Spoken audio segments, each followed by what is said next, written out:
presented by Seat77.com. As always, Dave Dabbah is coming to you live from the Super Plus Seat 77 broadcast studio in the heart of Silicon Valley. Now, Dave Dabbah. North America, good afternoon. I am Dave Dabbah, and this is the Dave Dabbah Big Show for a Thursday. Oh my gosh, super excited about today's big show. Here's what we have for you today. Lamar Miller is heading to Houston. Rick Pitino will meet with the NCAA over the sex scandal. The hot sex scandal that went on in Louisville. Rutgers fires their head basketball coach. And we're going to do a story on Beyonce and her halftime show at the Super Bowl, which is going to involve my thoughts on censorship. All of that and more on today's super big show. Look, thank you, North America, for tuning into the show. It is doing extremely well. Subscribe to the big iTunes channel when you have a chance. Also, check us out on Facebook, Twitter, TuneIn Radio, and of course, Stitcher. I'm telling you, the show is just everywhere. Okay, so where do we start today's big show out at? I gotta tell you, we gotta do the Rick Pitino Louisville Cardinals sex scandal.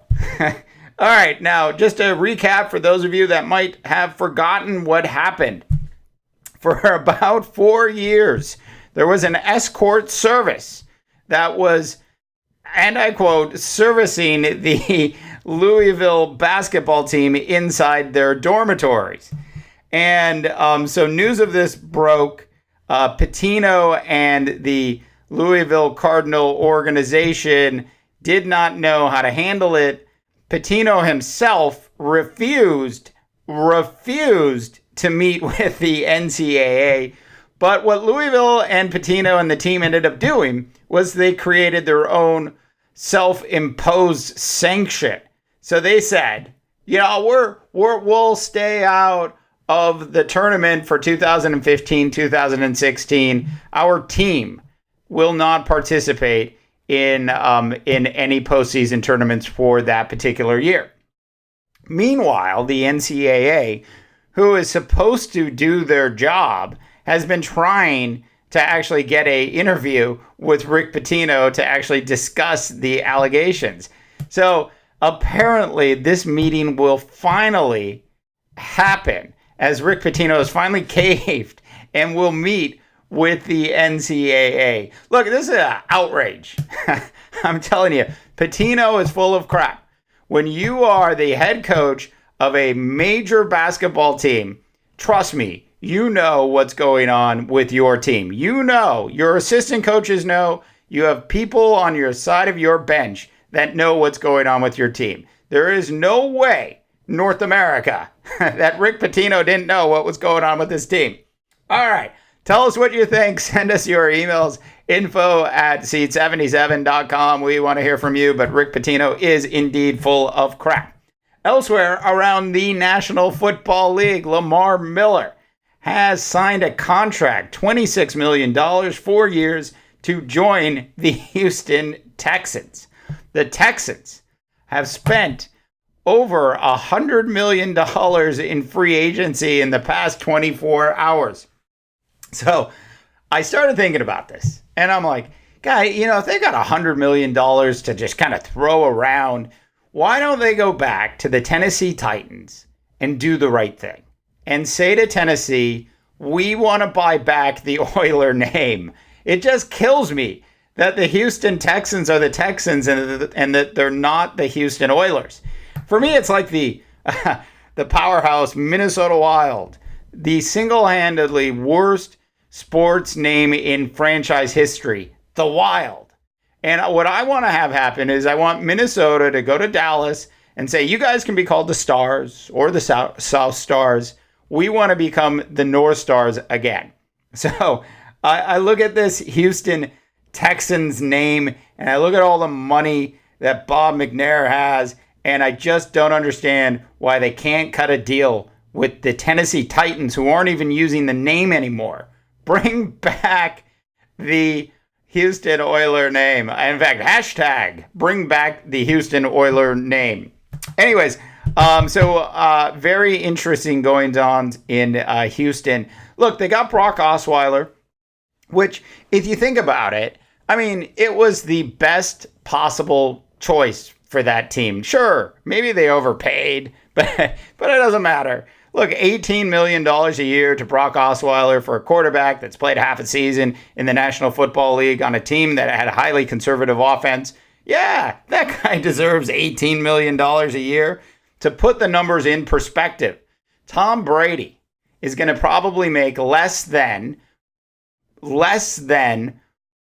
$4 million less than Brock Osweiler will in this upcoming season. Now, look, there's all sorts of funky things that happens with the contracts. There's a lot more money paid on the backside for Tommy Brady, so don't feel bad for Tom.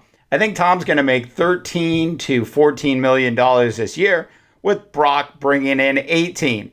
I mean, do you think Brock Osweiler deserves to make more money in the National Football League than Tom Brady? It's ridiculous. But if you are the Houston Texans and you have Brian Hoyer pass for 136 yards in a playoff game, I got to get quiet for a second, and throw 4 interceptions. Heck, I think those 4 interceptions were like in the first half. You have to do something. So their 2 choices were Colin Kaepernick or Brock Osweiler, and they went the right way. So congrats to the Houston Texans on spending a significant amount of money over the past 24 hours. Elsewhere around the National Football League, so the Brock Osweiler domino effect has begun, as Denver is now frantically searching for a quarterback. We hear they're even looking in the Arena Football League. maybe Kurt Warner knows somebody. So who will Denver go with? Well, look, they're pushing hard to bring Kaepernick into the Denver offense. Fitzgerald is the other option for them as well. Most likely, they would love to bring Colin Kaepernick into the offense. Cleveland is also making a last-second push for Colin Kaepernick's services. That's where all quarterbacks go to die, is Cleveland. I keep saying it. If you're a quarterback and you end up in Cleveland, your career will officially be over. So look, what do I think about Colin Kaepernick? As somebody that lives in the Silicon Valley and has watched Colin progress and then regress and then continue to regress, I have to say there are 3 or 4 main reasons why Denver should walk away from Colin Kaepernick. Okay, the first one's a football reason. He can only handle one side of the field at a time. So in other words, if the passing play is set and his primary receiver is supposed to be on the right side, Colin can never actually go through his progressions past 2. He goes to progression 1 and progression 2. But if anybody's on the left side, and go watch the film on this, it's amazing. You could have a guy wide open on the left side. Colin's not going to see him. So he has a hard time with his progression reads in the NFL, which is a real big problem for anybody that's going to run a Gary Kubiak offense, which is conservative, which requires the quarterback having a strong understanding of progression reads. So that's the first problem. And that should be enough right there, right? Second problem, none of his teammates like him. He has completely alienated himself from all of his teammates, even when things were going well in San Francisco. So that's problem number 2. And the third problem is the regression problem. He has lost all sorts of confidence. Look, if you're going to be a quarterback in the National Football League, confidence is one of the things that you have to have. If you don't have it, you're gone.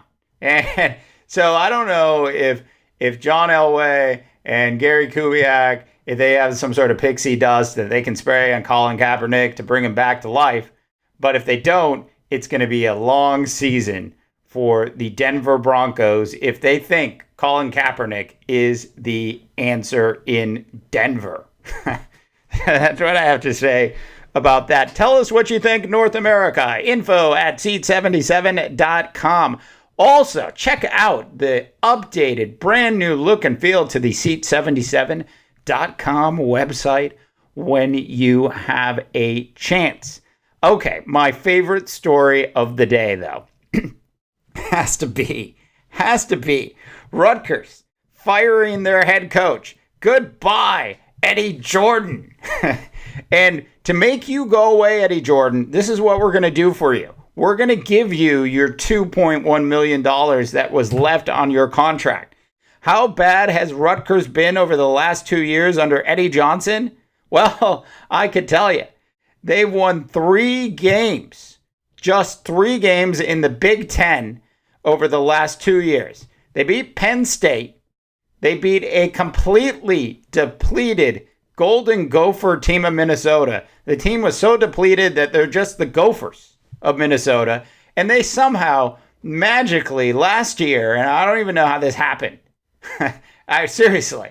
But they beat number 4 Wisconsin last year at some point. So 3 wins. Look, you are doing the right things, Rutgers, by moving on with one of the worst decisions your team has made as it comes to hiring a basketball coach. Look, I am the son of a mathematician. And I wanted to know, how much money did they actually pay per victory in the Big Ten?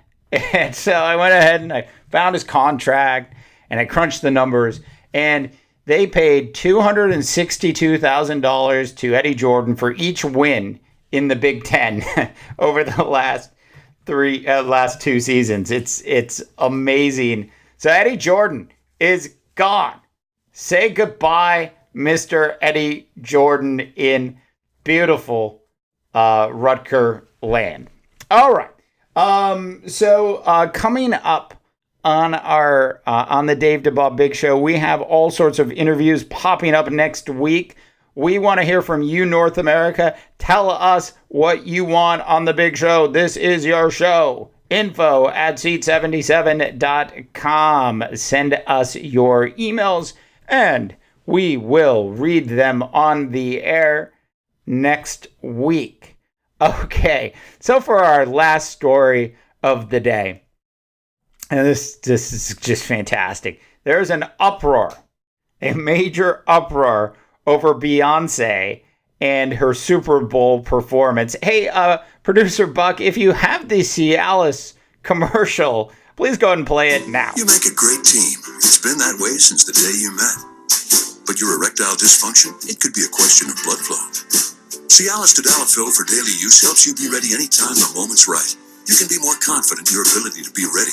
And the same Cialis is the only daily ED tablet approved to treat ED and symptoms of BPH. Right? Okay, so think about it. You're on national television with, your Viagra ad, your Levitra ad, or your Cialis ad, who, by the way, they're always in separate bathtubs.